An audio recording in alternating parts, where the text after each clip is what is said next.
as you can see, I have finished all of the squares. There's 13 of the dark blue and there's 12 of the light blue, and they are ready to be put together.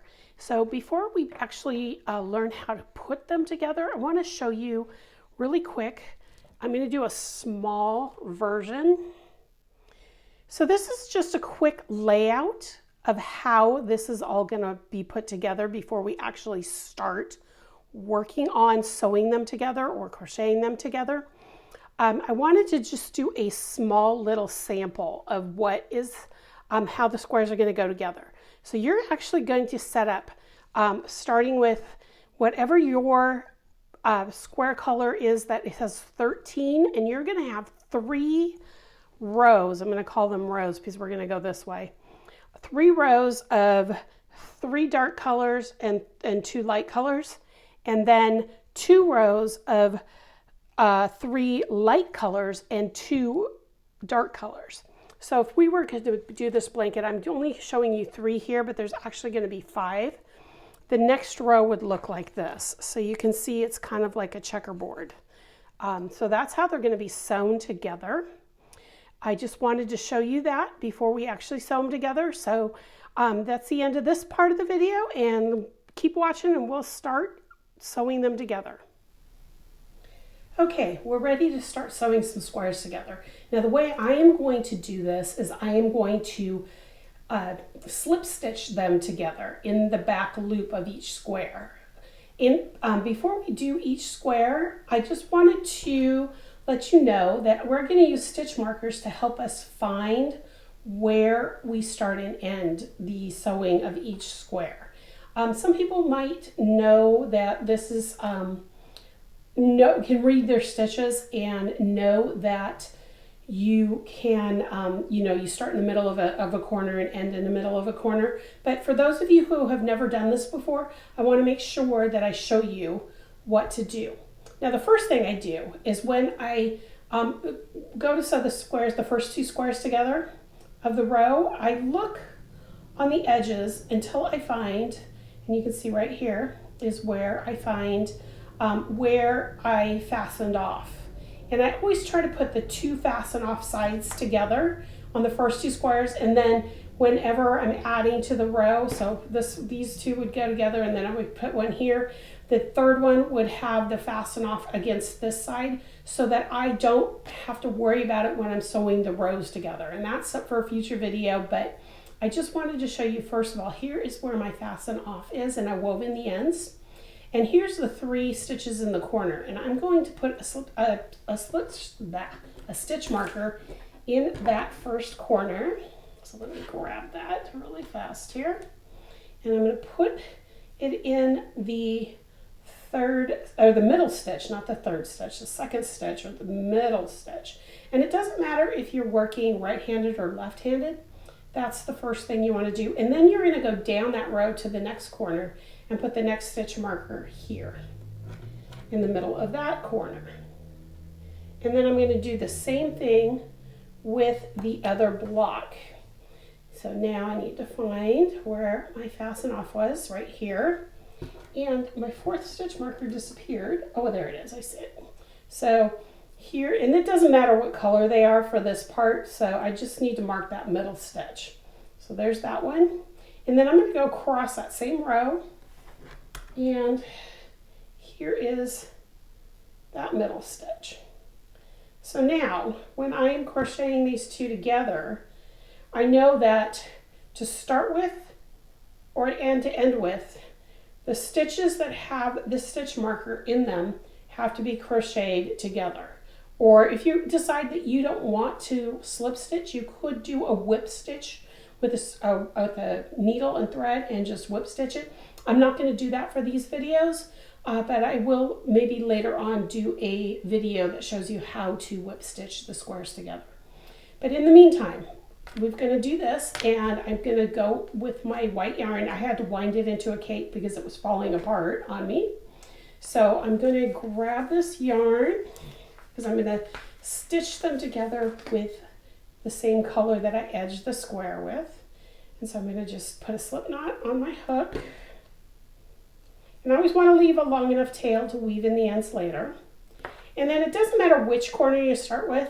It's just that the thing that you want to remember is that for each square, as you add them onto the row, you want to go the same direction. So I'm right-handed, so I'm going to go from right to left. If you're left-handed, you can go from left to right. But what I'm going to do is I'm going to take the stitch markers out of these two corners, first of all. And then I also want to make sure that you know that they should be right sides together. Now, why doesn't this want to come out? There we go. So they should be, I'm sorry, wrong sides together. So they should be wrong sides together. So those are the right sides right there. So I just flip them so that they are wrong sides together. Now you can see the stitch that I pulled the yellow stitch marker out of got a little stretch that's going to get covered with the edging or the seaming. But what we want to do is go back to the square that's in front of us, and we're going to go to the middle stitch. And this is the middle stitch right there.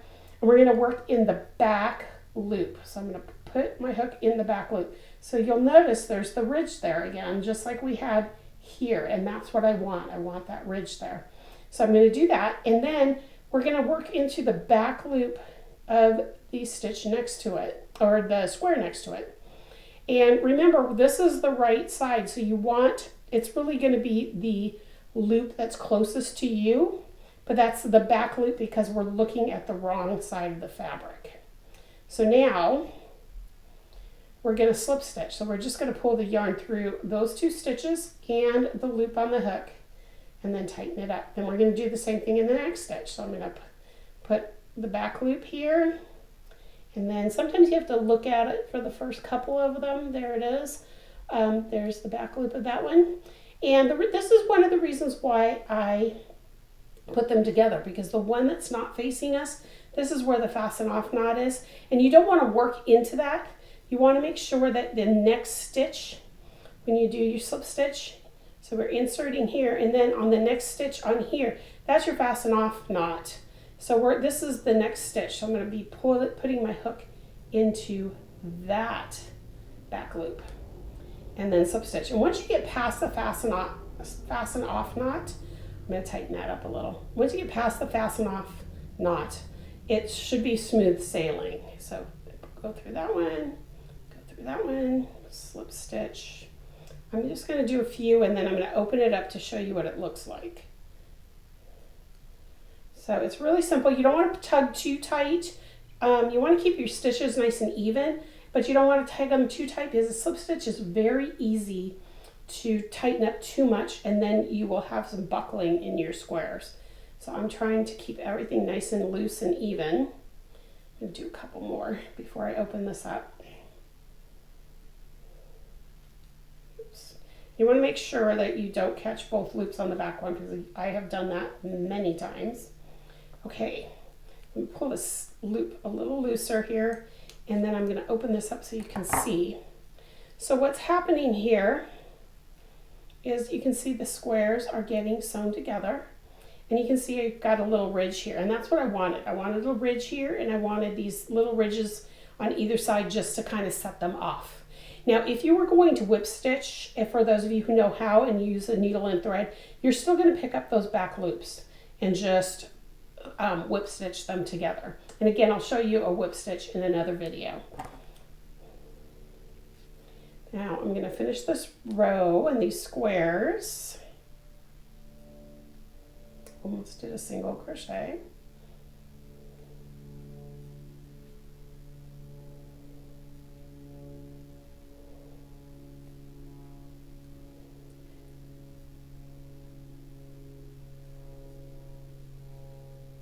Okay, just a few more stitches. Oops. And then when we get to the other end of this, we are going to see another fasten off knot that we have to avoid. So I'm going to just get through to that knot here.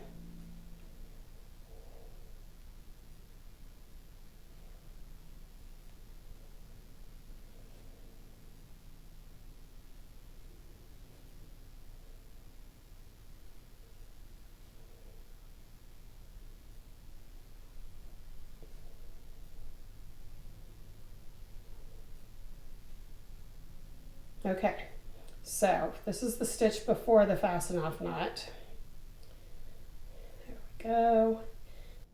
Okay, now we're one stitch before the fasten off knot on the dark blue. So we want to work that stitch first. And then sometimes you'll notice that we need to do an extra stitch in there where the fasten off knot is. It's just one of those weird things for me for some reason. It always seems to happen when I do these. So I'll just put a stitch in there. It's not going to be that noticeable. And then I'm going to do the stitch before the stitch marker. And then I'm going to take the stitch markers out.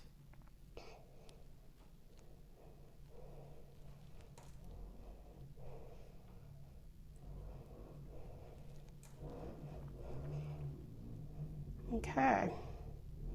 And then I'm going to do that last stitch.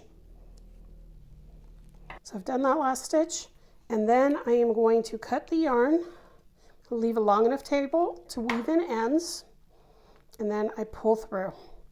And the first two squares are seamed together. You can see this nice little seam right there.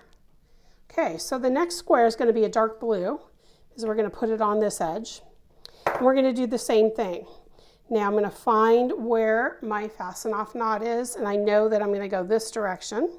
Now I'm one of those people who doesn't need to have the stitch markers there. I can read my stitches enough. But you can put their stitch markers in. But the thing I wanted to show you before I sew this one on this piece is that I started down here and I worked my way up. So I want to make sure that I do the same thing here. I'm going to start down here and work my way up. That way the seams are always in the same place. I'm going to do that with every single row as I put them all together. So once I have put them all together, I will come back and show you how to do the rows.